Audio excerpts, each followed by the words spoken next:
Salut à toi, c'est Thibaut. J'espère que tu vas bien et comme toujours, c'est un plaisir de te retrouver dans cette toute nouvelle vidéo. Alors, on va parler d'un sujet qui va clairement t'intéresser. On va parler des travaux et des 8 étapes justement pour réussir ces travaux.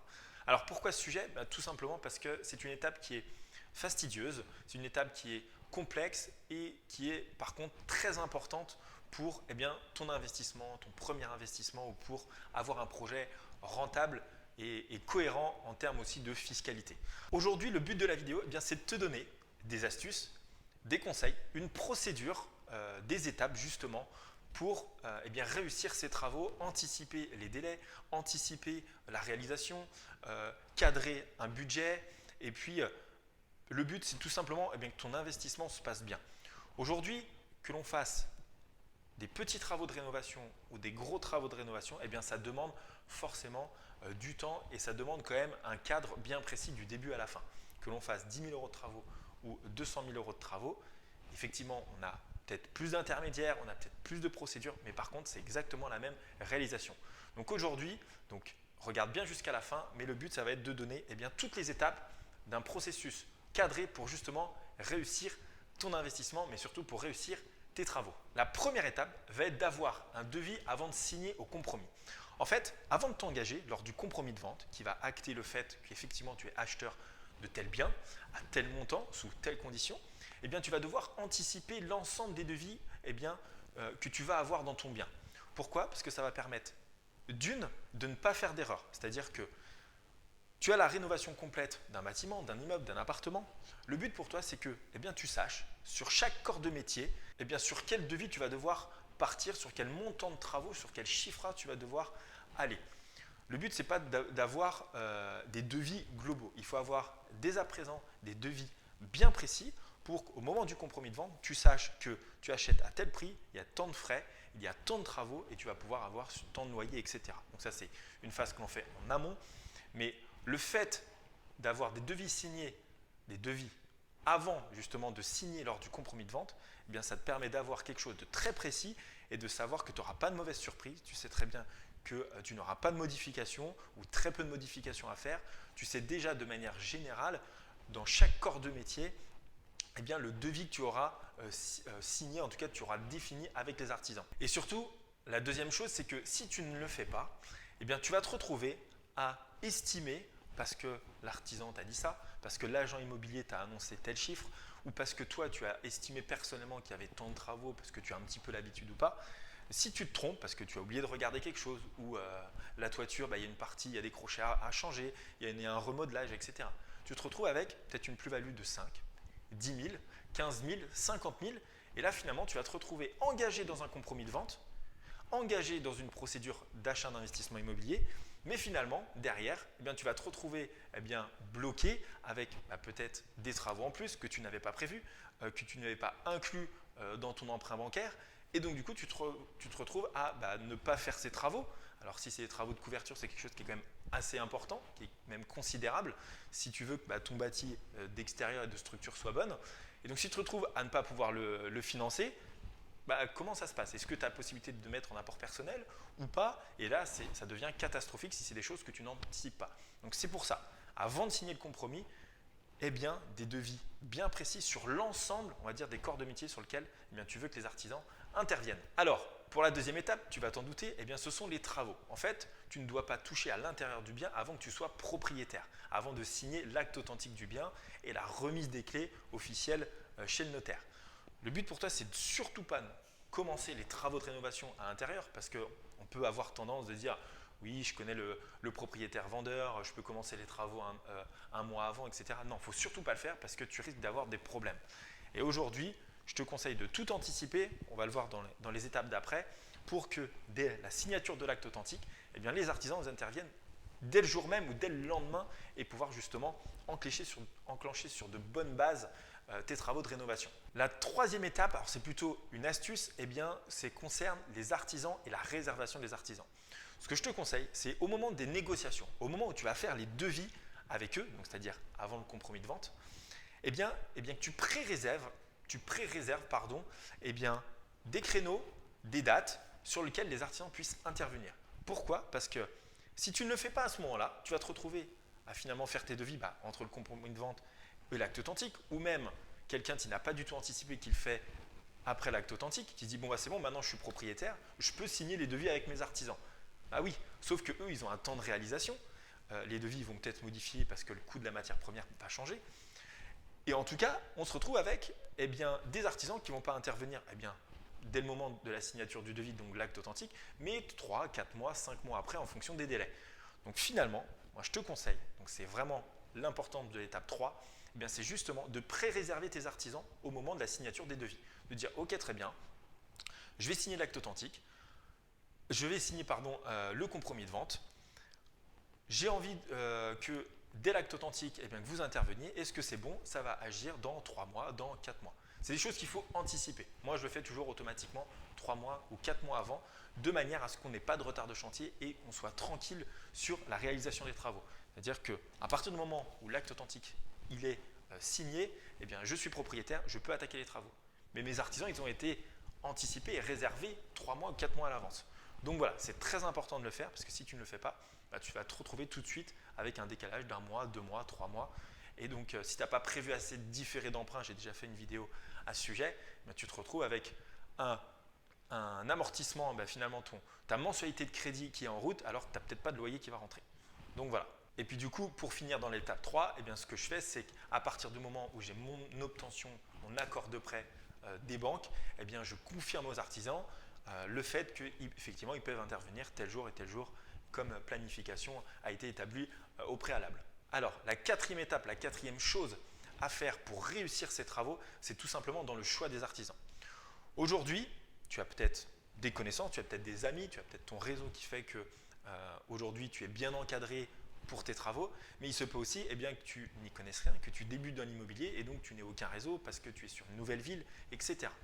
Le but pour toi, c'est de passer par des acteurs, des artisans qui sont historiques, qui sont là depuis plusieurs années, qui ont déjà fait leurs preuves et qui te permettent toi de te rassurer, mais aussi de travailler avec une entreprise qui va te payer, qui va faire du bon boulot et sûrement qui va agir dans le temps et dans les délais. Autre point, c'est de vérifier aussi tout ce qui est garantie décennale, biennale, pour la garantie en fait de la bonne réalisation de travaux.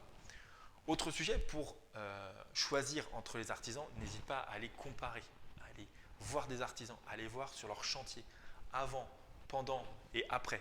Parce que quand on va voir un chantier en cours de réalisation, c'est là qu'on voit comment ils travaillent. Est-ce que le chantier il est propre? Est-ce qu'ils font ça proprement? Est-ce qu'ils font des raccords un petit peu à la va-vite? Ou est-ce qu'ils refont les choses bien pour que le propriétaire il soit content finalement de la prestation? Et ça, c'est des choses qui sont indispensables. Moi, c'est ce que j'ai fait pour mon premier investissement. J'étais dans une ville que je ne connaissais pas, que je ne connaissais très peu, on va dire. Et donc, du coup, j'ai dû me lier justement avec des artisans. Donc, j'ai comparé, j'ai fait des devis pour ensuite, justement, une fois que j'avais potentiellement choisi mon artisan, j'ai été voir directement sur le chantier. Et donc, il m'a ouvert un de ses chantiers avec plaisir. Et donc, du coup, c'est là que j'ai pu voir en fait la façon dont il travaillait. C'était un chantier propre. C'était un chantier qui était nickel. C'était en train de faire le placo, toutes les laques étaient passées, etc. Donc forcément, ça donnait envie de travailler avec lui et ça me soulageait et ça me libérait l'esprit de me dire ok, je sais qu'en travaillant avec tel artisan qui est implanté depuis telle année, qui a les assurances, les garanties et tout ce qui va avec, ça permet de se rassurer par rapport à la bonne qualité du professionnel.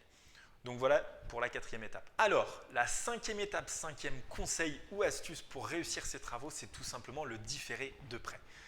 Je viens de t'en parler. Le but pour toi, c'est que lorsque tu as des travaux à réaliser, qu'ils soient petits ou grands, c'est que tu fasses un différé d'emprunt, de prêt le plus long possible.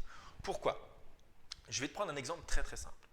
Tu es propriétaire d'un appartement, d'un immeuble, tu as 50 000 € de travaux. En termes de délai, le temps de réalisation des travaux, du chantier, va mettre 6 mois. Le but pour toi, c'est de faire un différé d'emprunt d'au minimum 1 an dans ce cas, voire à 2 ans, à 3 ans, en tout cas la durée la plus longue possible, ce qui va te permettre de payer seulement les intérêts et les assurances, mais pas finalement d'amortir, de commencer à rembourser le capital. Et finalement, au lieu de se retrouver avec une mensualité peut-être de 750 €, tu vas te retrouver à devoir payer que les intérêts et que l'assurance. Donc peut-être une petite centaine d'euros, peut-être 50 € par mois. Donc finalement, pendant 6 mois, pendant 1 an, 2 ans, tu vas payer que 50 euros, admettons, mais finalement, au bout de 6 mois, quand tes locataires vont rentrer, eh bien, ce qui va te permettre d'avoir peut-être 1000 ou 1500 euros eh bien, de rentrée. Et donc, du coup, c'est là que tu vas te créer finalement de la trésorerie, mais surtout, ça va te sécuriser. Parce que demain, si tes travaux, ils ont un retard de chantier, si tu as un problème de livraison, si, je ne sais pas, tu dois refaire quelque chose, ou si ton locataire, ça met un peu plus de temps à le faire rentrer dans ton bien, bah, si ça décale de 3 mois, 4 mois, 5 mois, 6 mois, si c'est au bout d'un an que finalement l'ensemble de tes locataires rentrent dans le bien, bah, tu te retrouves quand même avec que, entre guillemets, 50 euros à payer par mois au lieu de 750, et surtout, tu as des loyers qui vont rentrer en face. Le différé, en tout cas, je le conseille dans tout type d'investissement. Même avec la rénovation la plus basique, la plus simple, dans un appartement, tu dois faire un différé d'emprunt. Ça te permet d'une de créer de la trésorerie, ne pas te mettre en danger par rapport peut-être à l'épargne que tu as de côté, ça t'évite de venir piocher dedans. Et demain, ça te permet clairement, quand il y a des retards de chantier, de pouvoir compenser et pas être un petit peu la corde au cou, quoi. Et donc, le but pour toi, c'est vraiment de faire un différé. C'est quelque chose qui est indispensable et obligatoire. La 6e étape, le 6e conseil, ça va être que le bas de gamme, le pas cher, eh bien, il peut te coûter cher. En fait, tu dois adapter finalement tes matériaux à tes objectifs. Aujourd'hui, par exemple, je prends l'exemple de l'achat-revente. Si aujourd'hui tu fais de l'achat-revente dans une belle ville ou même dans une petite ville moyenne, le but c'est que tes acquéreurs qui vont venir acheter ce bien, eh bien, ils puissent se projeter. Et donc du coup, quand on est sur de l'achat-revente, par exemple sur de la résidence principale, il vaut mieux privilégier eh bien, des matériaux de qualité. Pourquoi? Parce que derrière, ce sont des gens qui vont vivre dedans, des gens qui vont passer plusieurs années. Et donc du coup, le but pour toi finalement, c'est de mettre justement des matériaux de qualité. A l'inverse, pour du locatif, eh bien, c'est de trouver effectivement le bon rapport entre qualité et prix.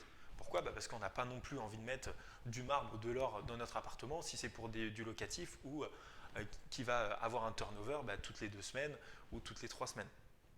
Donc voilà. Et en fait, si je vais un peu plus loin, quand on fait du locatif, on a tendance à pas sous-estimer les travaux, mais on a tendance à dire non, il faut tirer les prix, il faut tirer les prix.